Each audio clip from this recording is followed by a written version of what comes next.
Baku tembak di Bandara Gerombolan OPM hadapi Kopasgat, KKB ganggu evakuasi jenazah, diusir. Kontak tembak pecah saat proses evakuasi jenazah pendulang emas di Bandara Nop Goliat, Dekai, Kabupaten Yahukimo, Papua Pegunungan.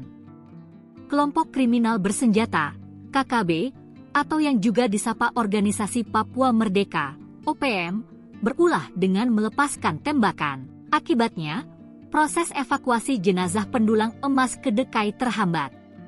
Baku tembak pun sempat pecah antara KKB kontra aparat gabungan TNI dan polisi di kawasan bandara.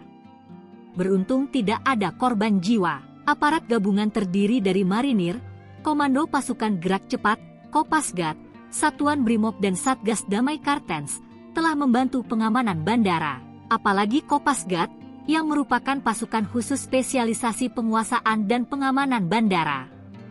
Kita harus parameter bandara, karena heli lalu lalang terus, ujar Kepala Operasi Satuan Tugas Damai Kartens, Brigjen Pol Faizal Ramadhani. Sebelumnya, Operasi Gabungan TNI Polri telah melakukan evakuasi jenazah pendulang emas pada Kamis, 10 April 2025, sebanyak 3 orang, yakni 2 orang korban dievakuasi ke Dekai, Kabupaten Yahukimo, dan 1 orang ke Kabupaten Pegunungan Bintang. Total keseluruhan selama 2 hari melakukan evakuasi adalah 8 orang di Kabupaten Yahukimo dan 1 orang di Kabupaten Pegunungan Bintang.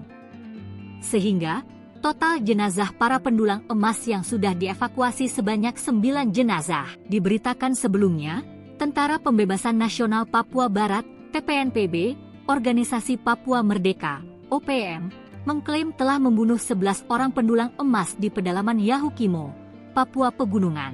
Peristiwa menggemparkan ini dilaporkan Panglima TPNPB Kodap 16 Yahukimo, Elkius Koba kepada Markas Pusat Komnas TPNPB, dan diterima juru bicara OPM, Sebi Sambom, Selasa, 8 April 2025, malam. Elkius Kobak dalam laporannya menyebut pasukannya telah membantai 11 pendulang emas yang dituding sebagai anggota militer pemerintah Indonesia.